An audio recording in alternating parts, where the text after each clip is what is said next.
Welcome back to Aggie Pride, a UC Davis football podcast. I'm Brock Galvin. Today we've got a practice update episode featuring a familiar name and a new name, offensive coordinator Paul Shelton and incoming grad transfer Jacob Psyk. We'll break down what's happening on the field, get their insight heading into the season, and share what we saw from practice. Before we dive in, make sure you check out our brand new website, AggiePridePodcast.com. It's your hub for all the episodes, exclusive content, and our Aggie Pride Classic hats in navy or beige. You can also subscribe for early access and bonus episodes for $5 a month through the Spotify link. And as always, don't forget to like, follow, and share the pod on all our socials, Instagram, X, YouTube, and help us grow the Aggie fan community. All right, let's get into it. Here's Paul Shelton and Jacob Psyk. Aggie fans, whether you're tailgating at the stadium or cheering from your couch, it's never too early to plan for the future. That's why we're proud to partner with Bold, Paulsner, Maddow, Nelson & Judson, a respected California law firm with decades of experience in estate planning, probate, and elder law. Leading the Sacramento office is none other than Scott Judson, former Aggie Pack MC, past president of the UC Davis Cal Aggie Alumni Association, and a proud UC Davis alum. BPMNJ is deeply rooted in Aggie Pride, with Scott and his father, Craig Judson, the firm's managing shareholder, carrying forward a legacy of UC Davis trust, leadership, and loyalty. Whether you're starting a family, buying a home, managing your assets, grieving a loved one, or planning for the future, Scott and the BPMNJ team are here to guide you through California's estate laws with clarity, confidence, and care. Their services include wills and trusts, powers of attorney, advanced healthcare directives, probate and trust administration and litigation. And this season, listeners of the podcast get an exclusive $500 off a full estate plan. Just mention the pod when you book your consultation. With offices in Walnut Creek and Sacramento, BPMNJ is ready to serve clients across California. To reach Scott Judson directly, call 916-933-7511 or visit www.bpmnj.com to schedule a consultation. This is a paid advertisement. Past results do not guarantee future outcomes. The information provided does not constitute legal advice. For personalized guidance, contact BPMNJ directly. Scott Judson and the BPMNJ attorneys are licensed only in California. Bold, Paulsner, Maddow, Nelson & Judson. Powered by Aggie Pride. The Aggie Football Fund provides essential gap funding for the UC Davis football program, empowering the team to access vital resources for player development and program success. It also reconnects and engages former football alumni to maintain the legacy of Aggie Pride and perpetuity. Through direct and flexible support, the AFF bridges funding gaps while fostering a thriving alumni community. Visit AggieFootballFund.com for more information.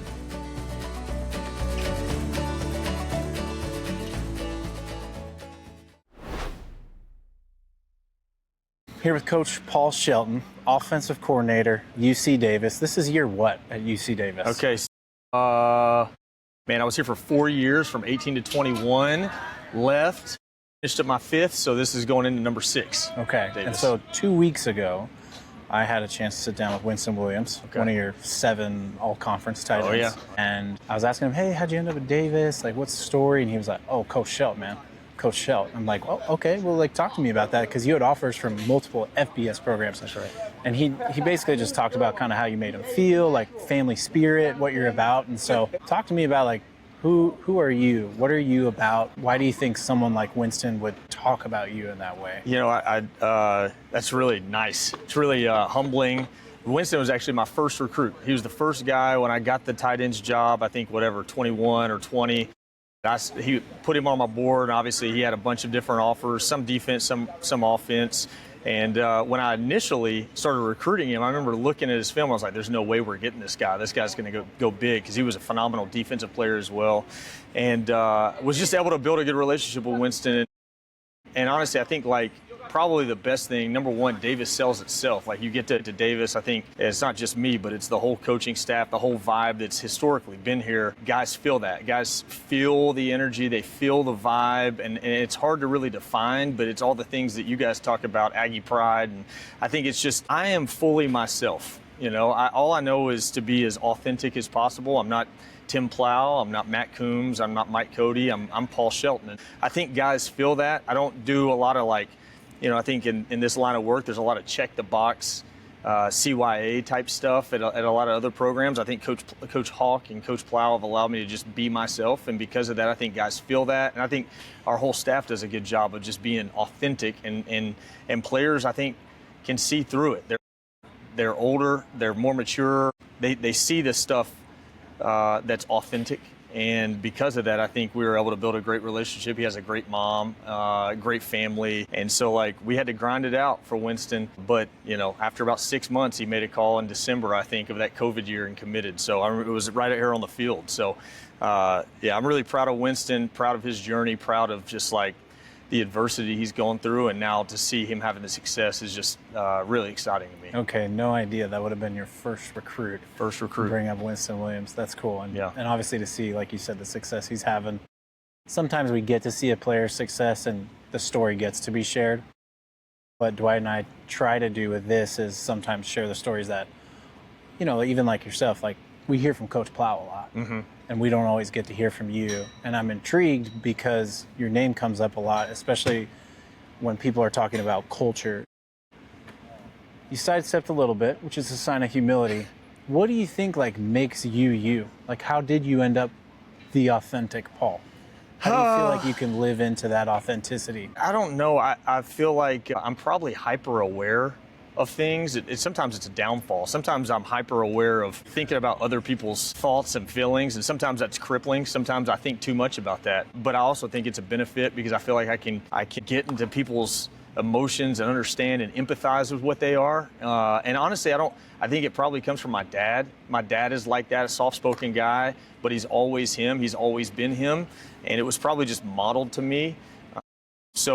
I wish I had a really clear-cut answer on that. It's just kind of who I've grown, and I've not always been that way. There are a lot of things I look back. I've made a lot of mistakes, and I think just the growing up from the time I was 19, 20 to now, being able to see all my failures and being able to learn from those things, I think that's probably what's made me me. Yeah. As much as you're able, can you see some turning points throughout your life, or some maybe peaks where, okay, that was one of the moments I really, as much as you want to share? Oh, yeah, man. I shared it with the team probably last year, but I think of specific times, really two big ones. When I was 14, I had always been an all-star. I'd always been a baseball player, all the sports, growing up, just like all of us did. I got to 14, I was kind of a late developer, smaller, and for the first time in my life, I had to sit the bench in baseball. And I'd never done that in my entire life with my class. And I just remember my dad, I had a kind of a rough attitude, kind of a chip on my shoulder, little man syndrome type deal. And I remember my dad just being like, hey, you don't have to play sports, but if you're going to have this attitude, I'd rather you just give it up and just be a regular student, regular person. If you're going to continue to carry this attitude, it's nobody's fault. Sometimes just life is just not fair. You're smaller right now. Essentially, kind of get over it in a loving manner. That was a big turning point in my life that I look back on, that I learned. And then when I went to Maryville College out of high school, Division III. My entire identity was being a football player. Life had always kind of come easy to me. And biggest turning point when I was 18, 19, I messed around in school at Maryville College, made a bunch of really bad grades, big procrastinator. I was not humble. I made a ton of mistakes and eventually messed up in school enough to where I was removed and football got taken away from me. And my parents still supported me, but I had to give it up, and my entire identity was shattered in that moment. Just being humbled and understanding all this stuff is brought on me because of me. And, I was able to kind of rebound from that, mature, 20, 21 years old. And that, honestly, that failure was the thing that kind of got me on the trajectory probably that I am today. Okay, let's bring it a little more current. So I've heard Coach Plow talk about you as a close friend. Mm-hmm. And when he got announced here, he pulled you back from the South. I guess share with us what that relationship's like. And I know any coaching relationship, I'm sure you got conflict. I'm sure you got things that you're maybe hey, we should run this here or this here. How do you guys balance that and navigate trying to have a really successful program with hey, I'm friends with the head coach? Yeah, I think, starting off, I got to work for him as a QC back in 18, 19. And then really as I became more mature and got the got the tight ends job and the special teams job, like, I think it's just like the families grew together. We're the same age. A lot of like-minded similarities from TV shows to music to, just football in general. And everything that I've done since 2018 has been modeled after what Coach Plow has taught me. So from the beginning, I really respect him. I think I've learned so much from him. I admire him. I look up to him a ton, even though I'm 3 months older than him. So I really respect him. And then, obviously we have a close friendship, but because there's a bigger respect for him, even, I love him, I will always listen to what he says. There's honestly not a ton of conflict between us. He is, coaching quarterbacks here. He's got a high standard, rightfully so, because of the legacy that's been here. Sometimes, I just want to do right by him when I'm coaching quarterbacks. When I think about him, I want to make sure that we're putting our guys in the right spot, but I also want to make him feel like he can trust a guy that really had never coached quarterbacks prior to last year into doing it the right way. So to me, it just comes back to, obviously, I love him. I've moved across the country for him. I love Davis, obviously, but I really respect him and I admire him, and I've learned so much from him that I'm just ultra thankful for who he is. And so because of that really is what drives me. Yep. Okay, we'll finish with 2025 UC Davis football. Offensive side of the ball. It's, I don't know, maybe you sleep like a baby at night. I wish I could. It's 11 o'clock at night. You're looking at your ceiling, thinking about this offense, and you're thinking about what 3 things, like this needs to get better, or this is an area we're really going to press into, I think we're going to be good at. Just kind of talk to me overall, like your overview of the offense as your 12 days. Yeah, man. I think ultimately it's got to start up front. Like the thing that does make me sleep well is I think that Coach Cody's got the offensive line playing at a high level. Running backs are running hard. I think, we got a few guys that are extremely explosive, can break tackles, and, that makes you feel really good. A lot of depth on that offensive line. Obviously, knock on wood, you don't sustain any injuries, but we know how college football is. So the depth and the physicality that we have, and again, I've been here since 18, this is the most physical and deep that we've been, both at the tight end, running back, and offensive line position. So that makes you feel good. I think like the biggest concerns are you got a bunch of new starters in certain positions. Obviously you got a young wide receiver room. You're going to have a new quarterback. And so those are the things. I think what we had last year, we had guys that have been through the journey, been through the adversity, and they knew how to respond. I think the challenge for this year is, how do we keep these guys neutral? We could be extremely explosive. I think we will be. We have a lot of talent on the perimeter. We have a lot of talent up front, but it's really going to be a new nucleus of guys that can they find that process every single day, regardless of what the result, whether we win by 50 or we lose a close one, are they going to be able to snap back and get into the process and stay neutral even in game? So those are the things that we're really trying to press into and just prepare our guys for the war that is the Big Sky in this season. And I think if we can continue to find that process and that sweet neutral spot, I think we have the ability to be pretty explosive. Beautiful. Last one. Final word for the listener. Yeah. So the Aggie Pride podcast listener. Alums, fans, students, that sort of thing. I guess what would be like your 1-paragraph message to them? Yeah, man. First of all, I love Davis. I'm one of the crazy people that moved from Tennessee to California, and it's because of Davis, right? I love Davis. I love the support. I love the community. I'm just so thankful for him, right? I would say my biggest message is show up, make Shredville hostile, right? Make this place a hostile environment for people, and if they can show up and get loud and bring energy, we're going to reciprocate. We're going to do what we need to do each and every week, and both in prep and on game days. So just come out, be loud, bring that energy, and so thankful for him. Love it. Thanks, Coach. No help, man. Appreciate it. Thanks a lot, dude. Yeah. So Aggie Pride is proud to partner with JG Graphics in Rancho Cordova, the spot for custom apparel, embroidery, and printing. Aggie alum Pete Povey and his team helped us design and produce our Aggie Pride hats, and the quality is next level. If you need gear for your business, team, or next big event, Pete will take care of you from first idea to final stitch. Support a fellow Aggie and check them out at jg.graphics or visit their shop in Rancho Cordova. This episode is sponsored by the Larison Real Estate Team, Bob and Jan Larison. You already know the name. They've been incredible supporters of UC Davis football, this podcast, and of course, They're Land's parents, now cheering him on as he suits up for the New England Patriots. Off the field, Bob and Jan are one of the top real estate teams in the region, helping folks buy and sell across Idaho and Eastern Oregon. Whether it's a home, land, or investment property, they bring experience, hustle, and heart to every deal. So if you're looking to make a move or just want honest guidance, check out LarisonTeam.com or follow them on Instagram at Larison Real Estate. Huge thanks to Bob and Jan for backing Aggie Pride.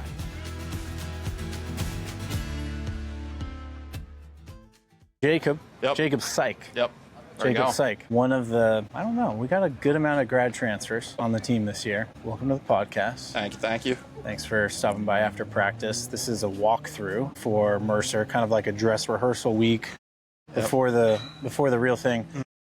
Before we get into like the football and Mercer and what are we going to do to win and that type of stuff, kind of just want to get to know your story. We were chatting about like where are you from? You're like Houston. Talk to me just about growing up in Houston and what was it like, your first introduction to football, that sort of thing. Yeah, man. It's funny. I've lived in Houston most of my life, but I ended up being born in Dallas. My mom's from Boston, my dad's from Chicago, but my dad ended up going to school in Boston, so that's how they met. And my dad, he's a doctor, ended up doing his residency back in Dallas, hence how I was born there. And around when I was 2 years old, we ended up moving to Houston. And ever since then, I've grown up there. Started playing football in second grade, tackle football, not flag football, so real football, and just fell in love with it right away. Throughout high school, had a really, really fun, successful career. Awesome memories with my teammates. And it was a weird time, too. I was getting recruited during COVID, so I couldn't visit schools or go in person to kind of see, what each program was about. But having a lot of familiarity with the Northeast, parents being from there, I kind of expected what Harvard would be, and it almost felt like a second home for me, despite not being able to visit there, which led to my commitments. Yeah, I mean, ever since then, just been playing football for a very long time, and being out in Cali for the first time has been really cool. It's been a surreal experience, but the guys here have made it feel like a third home for me, so it's been awesome. Yeah, super fired up for the season. Could be a lot of fun, and can't wait to get after it. Love it. Okay, so I'm going to take you back to Texas. Yeah. I married a Texan. Oh, there we go. East Texas, Tyler, Texas. Hell yeah. I think I remember from looking at your bio, you played at a TAP school. Oh, am I wrong on that? You are wrong. It sounds like a TAP school, but it's UIL. Yeah, UIL used to be a TAP school until I think early 2000s. And for those who have no idea, in California, TAP says the private schools in Texas, which you might or might not know this. Yeah. In California, private schools rule. Mater Dei, St. John Bosco, De La Salle. Texas is flipped. Yeah. So the high school I went to is one of only 2 high schools in Texas that plays in UIL. And I think my high school got the grant to be able to play around 2001, 2002, so when I was born. And ever since then, it's kind of been play the best teams you can and just kind of see how you do. What was that Texas high school football? And I think I looked up the bracket. Y'all were good. Really good. Yeah. What was it like? Oh, it's unreal, man. I mean, shoot, some of the dudes I played have been the best players I've played even through the collegiate level. Okay, name drop a few. Who were some of the best guys? Jalen Milroe, quarterback at Alabama, now in the NFL. Yeah, that dude's a monster. Bryce Foster, starting center at Kansas. I mean, the list goes on and on. I mean, there's been some dudes, but yeah, man. Anyone you play with at your school go on, or were you kind of the top guy at your high school? No, I'm not the top guy. We've had a few dudes, small name dudes in the NFL that play tight end, receiver, but really good players, and they're killing it right now in preseason. So Harvard, we'll get to Davis in a second. Yeah. Talk to me about like the Harvard experience. We know the brand Harvard. Yeah. What's the football like? What was it like balancing academics?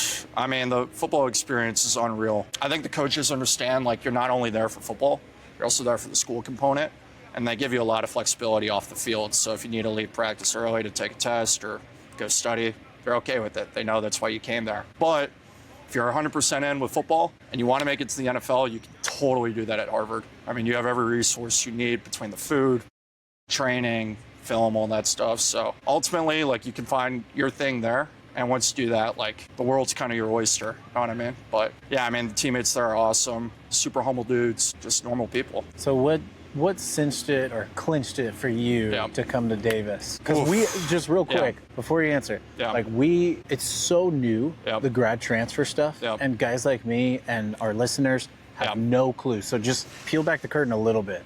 Man, the biggest thing was probably Coach Brady and Coach Coombs. Those guys were straight up with me from the start, like what they're about, how they kind of see me stepping into my role here on the team, and kind of the goals that Davis has for this coming year. I think for me, out of the portal, obviously everyone knows about NIL and getting paid and all that stuff, but I mean, that's secondary, man. I play football because I love football. And I know here at Davis, everyone's in it to win it. And I think Davis has a lot of potential this coming year. And I mean, that excited me coming in, especially in my OV. So yeah, I mean, ever since then, like everything they've told me, it's been true. They haven't lied to me or anything like that. So that's all you can ask for, man. Yeah, that's legit. Academically, so you're in the grad program, talk to me about what you were attracted to about the academics here. Yeah, I think for me, I didn't want to get a certificate wherever I was going to go. I wanted to get a real master's degree, and Davis is one of the only few programs that ended up offering me that could provide that for me.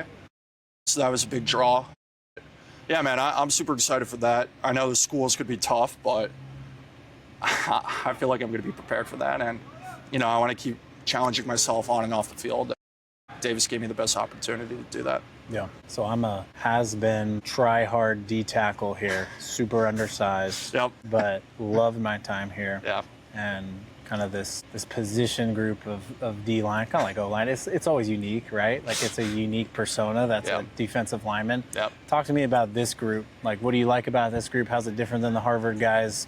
What do you kind of foresee kind of looking into the season? Yeah. For how you guys can perform against a really challenging schedule? Yeah, I think the carryover from Harvard's pretty similar in terms of talent and what the guys are about in the room. The one thing that's really stood out to me, at least amongst the D-line group, is how deep we are. I mean, we could play 8 or 9 dudes and not miss a beat out there, which, I mean, gives us we're given the flexibility to, rotate guys in and out, have them go 100% when they are in, and, make plays when we're out there, so. And I think for the most part, everyone in the room knows their role. And I think in order for us to be successful, we're going to need everyone to play into their role. Yep. Okay, now this one is just for Instagram, social media. Yeah. You got a message to your fan club, to the Aggie faithful, to our listeners, like a lot of football alumni, a lot of like fanatics of the program, just something you would kind of share with them, like, hey, I'm Jacob Psyk, here's what I'm about. Here's what you can look forward to this season. I'm a winner, man. I think everywhere I've been between the high school level, the college football level, I know what it takes to win. And I expect a lot out of myself, but also the room.